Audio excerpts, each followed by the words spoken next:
Today on Blue 58, the Packers had a truly embarrassing loss in London. Is there any room for hope? Who's going to fix this? Can it be fixed at all? Blue 58! Hello and welcome to another episode of Blue 58, the one and only podcast of thepowersweep.com. I'm your host, John Meerdink, happy to be with you here for another episode. And I am happy, regardless of the outcome, which, we will talk about at some length here, but it was good to see some of what went on Sunday. The stadium was gorgeous, the crowd looked awesome, and I was, again, before all of the things that happened on Sunday, I am so happy for all of the fans over there who got to see the Packers in person for the first time, because I remember my first time seeing the Packers at Lambeau Field, all of the stuff that I got to do growing up, just kind of taking for granted, being right down the road from the Packers, right down the road, an hour away. Still, within an easy drive of seeing the Packers whenever I wanted to, essentially. Seeing so many of you get to experience that was great. And that was about the only good thing from Sunday. As far as the game itself, I don't have a whole lot to say that you probably haven't heard elsewhere. As I said last week, we were on vacation out of town, so I didn't see the game live, so I didn't do a podcast after the game. But watching the game back, knowing what was going to happen, it was a strange experience because I knew it was going to be bad. But I was surprised even so how it was bad. It reminded me of a quote that I've kind of paraphrased other times on this show. It's from Ernest Hemingway's The Sun Also Rises. A guy's asking another guy how he went bankrupt, and the second guy says two ways. Gradually, then suddenly. How did the Packers lose to the Giants? Gradually, then suddenly. Watching it back, knowing how it all ends, it was like, things are coming along. We're winning. We're way up. Okay, we're still ahead. This isn't terrible. Okay, we're losing. It's not the end of the world. We've got plenty of time here. And then all of a sudden it's just over. 4th and 2, the ball gets batted down, and that's the end of the game. And it doesn't feel quite right. It's like things didn't add up. It was strange following along with the game, too, as it happened, because things got bad gradually, then suddenly. There was a time when I was away from any update from the game between when the Packers were up 20-10 and down 27-20.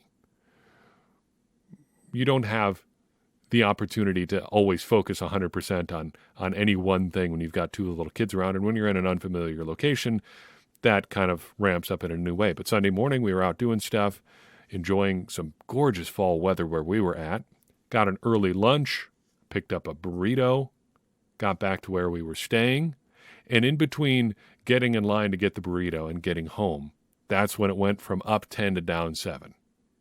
And it just kind of came apart real fast, slowly, then suddenly, gradually, then suddenly. The offense was bad, but it also never looked lost, which was the strange part, because it was very clearly execution more than process. That's not to say the process was perfect, but the process was sound. Aaron Rodgers misses some deep throws. A couple of those had really heavy contact. The Giants very clearly were playing a make-em-call-it kind of performance, just counting on the refs to just not want to throw a flag on every single play, and that's how things ended up going. Some of those were definitely bad throws from Rodgers, but the process was there. If you think you can throw it, throw it. Except they were also running the ball pretty well and should probably have run it more. But execution on top of that process issue being sound, execution, even if it's just a couple of percentage points away from being better, that's a big problem, especially in the Packers' RPO-heavy offense. And we'll talk about that particular approach here in a second. The defense, look, penalties were a big part of the story. 2 penalties took away sacks. Another one changed a field goal to a touchdown. Joe Barry's approach notwithstanding, that's the game right there. That probably changes it from a loss to a win. But the approach is just so passive.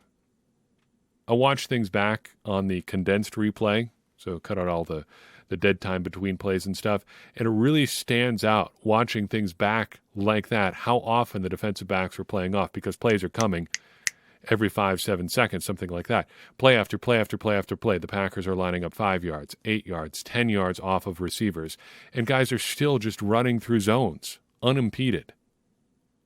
There is no handoff. There is no dictating to the offense how you want things to be run. And it's just the same week after week after week. And so here we are, week 5, Packers are 3-2, and they're probably just a couple of solid special teams performances, probably against the Patriots and the Buccaneers, from being 1-4. And really, I think it boils down to 3 people: Aaron Rodgers, Matt Leflore, and Joe Barry.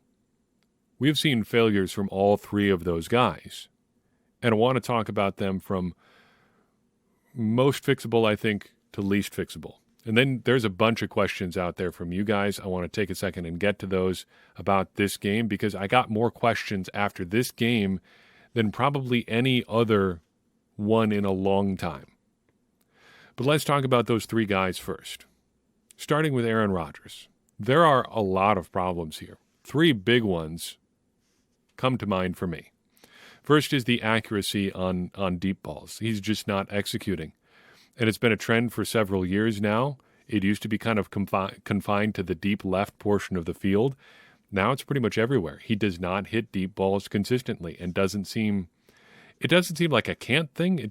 He doesn't. And I think that ties into there being poor mechanics at play here too. And we've seen poor mechanics from Aaron Rodgers for a long, long time. That's not news. But it seems like there's on top of the poor mechanics, there's a casualness about his approach to these deep throws that almost makes you wonder if it's a focus sort of thing. I have a hard time pinning down exactly what it is, but something is off there, and it's not good. It's hurting the Packers. He can't throw it accurately on deep balls, or isn't throwing it accurately on the deep balls, and it's holding the offense back in a big way. The other big problem here is some decision makings, especially on RPO plays. So run-pass option, Aaron Rodgers comes to the line with the option of either handing the ball off to A.J. Dillon or Aaron Jones, or usually throwing a quick throw. In the best of times, that can be a devastatingly effective offense because Aaron Rodgers generally makes optimal decisions. But what if you figured out a way to make those optimal decisions actually work against the Packers' offense?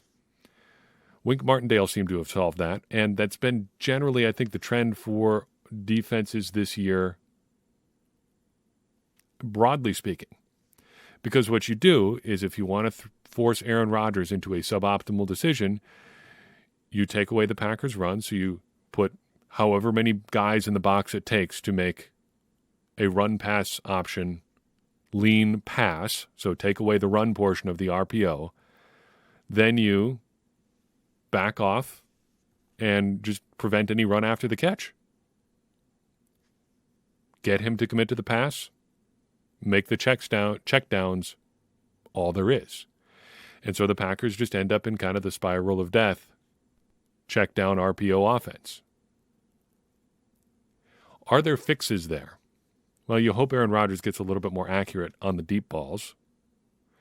And you hope maybe you just get into some more, you almost have to play a little bit more suboptimally in the RPO scheme to bring your offense along, just because you're handing it to 2 of your most reliable playmakers on offense, Aaron Jones and A.J. Dillon, because the Giants couldn't stop him. But the numbers always showed pass in RPO situations, so Rodgers passed, and, well, you end up with kind of just a bunch of checkdowns and short options and things like that. I don't know what the fix is for this last one, but it does, again, seem like there is a group of guys Rodgers trusts and guys that Aaron Rodgers doesn't trust. And I've kind of poo-pooed the idea of Rodgers not trusting young receivers in the past. He should be throwing to Romeo Doubs more. And he's looking to other guys at the expense of Romeo Doubs, who is frequently more open than Allen Lazard or Randall Cobb or even Robert Tonyan. I don't know how you get Aaron Rodgers to do that, but it does seem like it would fall under the scope of the next guy on the list. Matt Leflore has some problems here. There is the reliance on RPOs on offense, which is something that we've talked about in the Rodgers segment here. There is Aaron Rodgers hyperfixating on a few guys. There is Royce Newman continuing to exist on offense. There is, for some reason, the Packers wasting a roster spot on Amari Rodgers. And many of those tie back either exclusively or primarily to Matt Leflore. I don't have a fix for getting Aaron Rodgers to throw to other people, but I am also not the head coach of the Green Bay Packers. Getting Aaron Rodgers to do things he's not entirely comfortable doing for the good of the team is literally Matt LaFleur's job. That's what he's here to do. Get Aaron Rodgers to do the smart things, not the things that he wants to do. That's what Mike McCarthy had to do with Brett Favre before. That's what Matt LaFleur has to do with Aaron Rodgers now. You have to get him to do the things that he doesn't want to do, or it's going to tank the season. Part of that is going to boil down to just calling more straight runs with no checks out of them, because that is the way forward for the Packers offense right now. Long term, it's still going to come down to how well Aaron Rodgers can throw the ball, because you cannot win any NFL games, or you can't win NFL games long term with an exclusively run-heavy approach, especially the kind of running the Packers will have to do. Traditional running back heavy run game. If you're doing something crazy like the Baltimore Ravens can do, or any of the other running quarterback-oriented offenses, okay, that's a different discussion. But the Packers are still going to have to throw the ball, and they're going to have to throw it efficiently, and Aaron Rodgers hasn't done that. But for right now, to get the offense on track, they need to run the ball more, and they need to be running in situations where Rodgers cannot check out of those runs. I don't know how you get him to make suboptimal decisions in the RPO game. I don't know how you get him to be more accurate on deep balls. I don't know how you get him to throw the ball to guys he doesn't apparently want to throw the ball to. You can at least do that if you're Matt LaFleur. If you do that, and if you get Royce Newman off the field, you're headed in the right direction. Finally, we've got Joe Barry. The biggest problem with Joe Barry is that he's the defensive coordinator in Green Bay. He was, I think we can say pretty confidently now, not a good hire. He is uncreative. He is not maximizing his personnel, and he can't seem to fix the same recurring problems week in and week out. Pro Football Focus sent out a little thing just today, maybe today or yesterday, I don't know, it's not really important, but the Packers are getting murdered on crossing routes.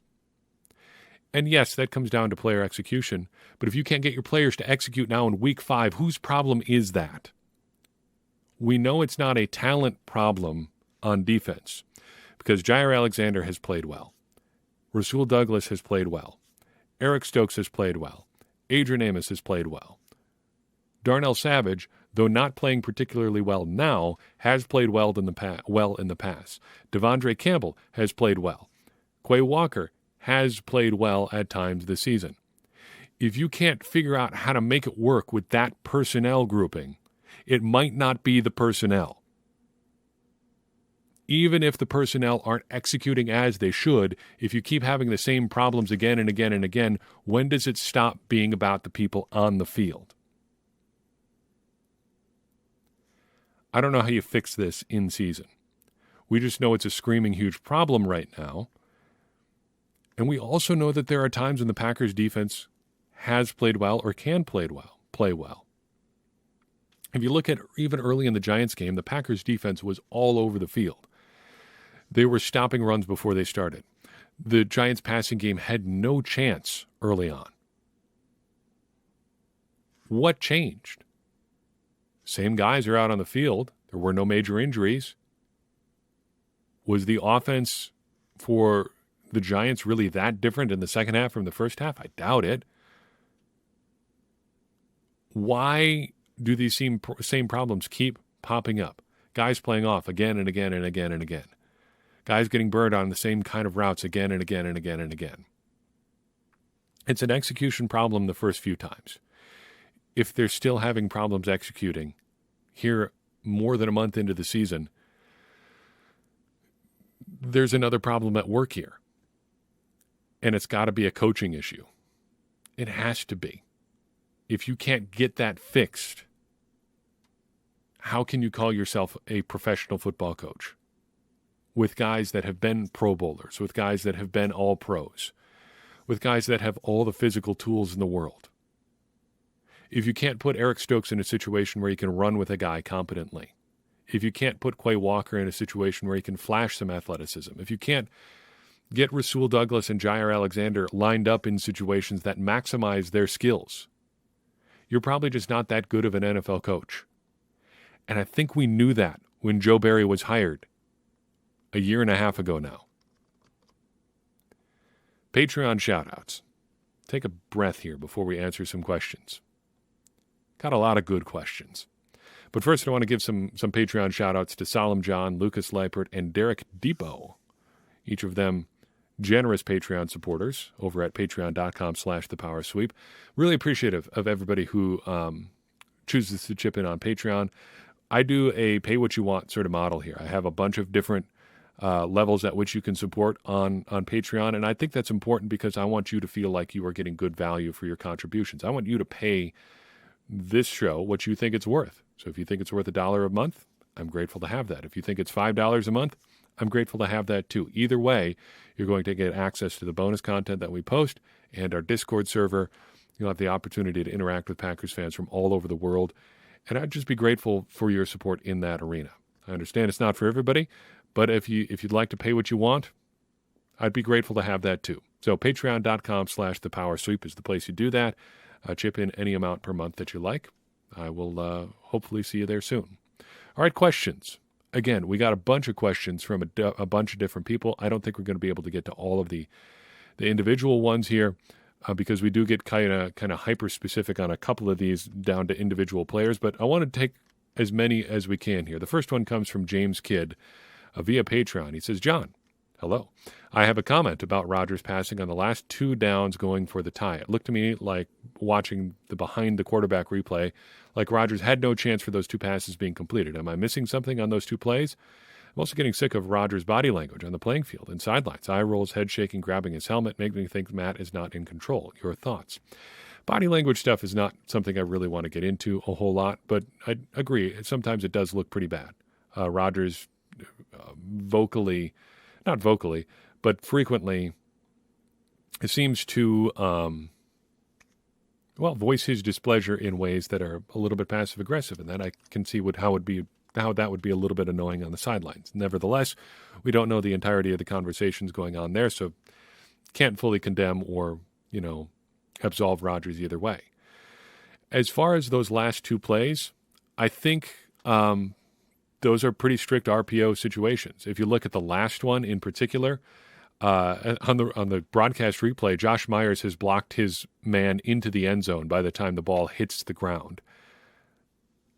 It seems like run was the right call there. But if you look at the behind the quarterback replay, as James did here, you can see pretty clearly that the Giants are showing heavy support in the box. They're trying to force a pass there. They're showing, hey, we've got 8 guys or whatever, however many guys up at the line of scrimmage. You don't have the numbers to make a run work here. So looking at it from a pure RPO perspective, pulling the ball is the play. You do pull it and throw it there. Now, as it turned out, the blitz was somewhat disguised. They didn't necessarily bring more guys than the Packers could block anyway. The Packers probably would have gained 2 yards on that play had they decided to run it. The defense gets paid too. Rodgers made a bad call there, but you can judge the process or you can judge the outcome. The outcome was bad. The process was at least, I think, defensible there. This next one comes via email. Dave B. asks, really disappointed in the offense's second half performance in the game. Similar issues as at Tampa with 0 points in the second half. As usual, I think Aaron Rodgers checks out of the run plays in the second half. The Packers had the ball at the Giants' 35, so you can't take a sack, so Green Bay can kick a field goal. Aaron wasted timeout, then takes a sack. In the fourth quarter, down by a touchdown, Aaron had 2 tip balls on 3rd and 4th and goal. Game over. I'm really concerned that Rodgers doesn't play within the system and lacks the discipline to work the ball down the field. This becomes very evident in the second half of games. Any thoughts on this? I'm worried about another choke job by Aaron in the playoffs. Might be time to usher in the Jordan Love era. Well, hate to disappoint if you think Jordan Love is coming along, but we're not starting the Jordan Love era anytime soon. As long as Aaron Rodgers is on the roster, he's going to be playing. In the offseason, that's maybe a different conversation. But as for right now, Aaron Rodgers is the quarterback until the Packers are done. And at the present rate, that may be sooner rather than later, but they're going to go down with Aaron Rodgers because he gives them the best chance to win. As far as Rodgers playing within the offense, that's been a problem basically his entire career. Aaron Rodgers is so smart as a player that he can get away with doing things that are not within the structure of the offense. Sometimes it works, sometimes it doesn't. Right now it's not working, and you've got a case there if you want to criticize Rodgers there for that. But on the other hand, when it works really, really well. And overall, if the offense can continue to operate within some kind of structure, well, then you're still pushing things in the right direction. As far as the sack, I know the play you're talking about, the Packers did have the ball at the Giants' 35. Would have been a long field goal anyway, but Rodgers can't take the sack. You're right. However, go back and look on that play. Royce Newman gets absolutely eaten alive. Yes, Rodgers can't take a sack there. Rodgers would have had to throw the ball in about 1 second to avoid taking the sack there. It's not pretty, but that's why things happen the way they did on that particular play. We've got a unique one for the next one. Rashad comes in with, an audio question. And if you check in your show notes on this and every other episode of Blue 58, you will see an opportunity to contribute your own audio question via a service we use called SpeakPipe. But I'll get out of the way and let Rashad ask his question. Here we go. Listen, why are we blaming Joe Barry for what Matt Leflore allows?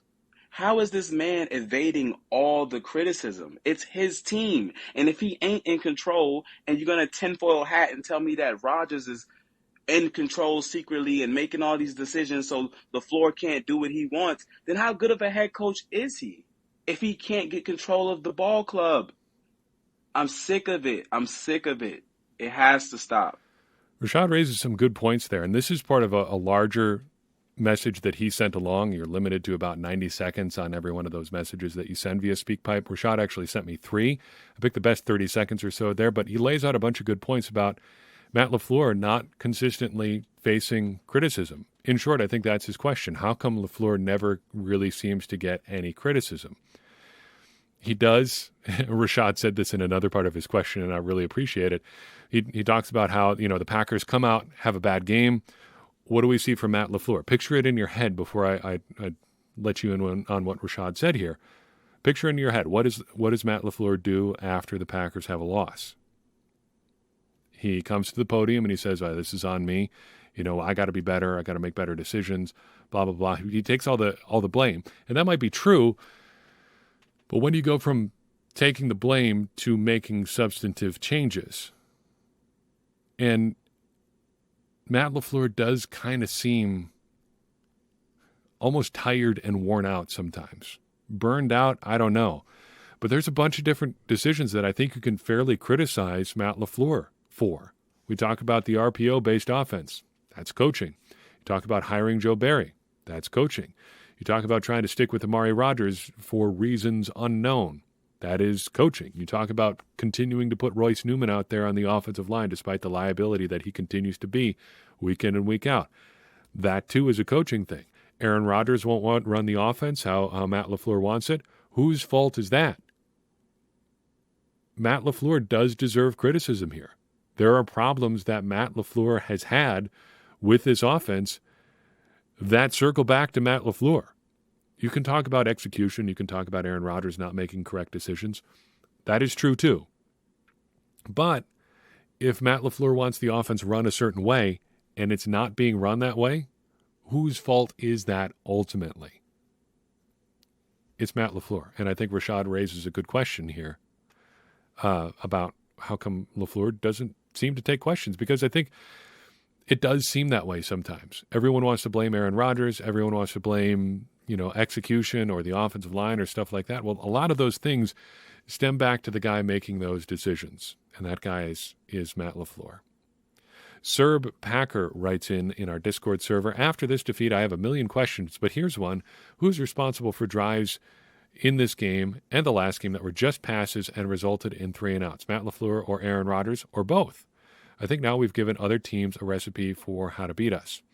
This specific game, it seems like Matt Leflore was responsible for the 3-and-out drive that was all passes. It didn't, from his telling of it, sound like it was him checking out of plays, although there was one RPO in there. The second down play to Randall Cobb was an RPO, and if he doesn't drop that, it's a great play. But the Packers wanted to go deep there, and I think looking at this game, it was pretty clear that the Packers just wanted to pass. On the Packers' first drive of this game, they came out in empty sets twice. After motion, sure, but they were lining up with nobody in the backfield other than Aaron Rodgers. They wanted to throw the ball, and they were going to throw the ball. And they threw the ball and threw it poorly, and it ended up not working out particularly well for the Packers. So in this particular instance, I think it's on both of them. Sometimes it's on Rodgers, sometimes it's on Leflore. I think both of them share some blame on this one. We'll close with 2 questions from Old Packers fan. First, he writes, with Watson taking kickoff reps from Amari Rodgers, is Rodgers getting closer to no role with the Packers? Second, is Sammy Watkins eligible to return after the Jets game or after the Commanders game? Any recent Watkins health news? On Watkins, best I can tell, he's eligible after the Jets game. Judging from what people said around the time he was hurt, this doesn't sound like a 4-week and come back sort of injury. It sounds like he might be out a while. So I'm not holding my breath that he comes back after the Jets game, but he was, up until the time he got hurt, the Packers' most productive receiver and looked like he was really stepping into a role there against the Bears. On Watson, it's unfortunate that he happens to be hurt now, but it looks like Amari Rodgers is edging closer, if he's not there already, to having no role for the Packers. Zach Cruz of Packers Wire did a great piece today on Amari's situation with the Packers, and he pointed out this absolutely mind-boggling stat. After Amari's fumble on Sunday, he has 4 fumbles in his career. After Sunday, Amari Rodgers has played 5 snaps on offense in this season. He's in a legitimate race between fumbles as a punt returner and offensive snaps this season. If you want to break it down further, just say that he has 2 fumbles as a kick returner or as a punt returner this year, and there have been, I think, at least 3 games where he hasn't even had 2 snaps from scrimmage. He doesn't have a role on this Packers team, and if he's losing kickoff returns, it's just one of the 2 small things that he still does getting taken away from him. I wrote a piece a couple years back about Darius Shepard returning punts for the Packers and said a lot of things about him that sound very similar to where we're at with Amari Rodgers. He's small, he's slow, he's inconsistent as a returner. You can't count on him on offense. It just doesn't seem like there's a spot for him on this Packers team, and yet he's on the roster, and yet you keep rolling him out there every Sunday. But it doesn't seem like there's a way forward. And I wonder if that's indicative of where the Packers are at as a whole. You've got clear decisions you need to make, clear things that need to change. Are those things actually going to change, though? We've seen them take an awful long time and not do anything differently, with the one really obvious thing in Amari Rodgers. What kind of confidence do you have that anything else, anywhere else on this team, is going to change?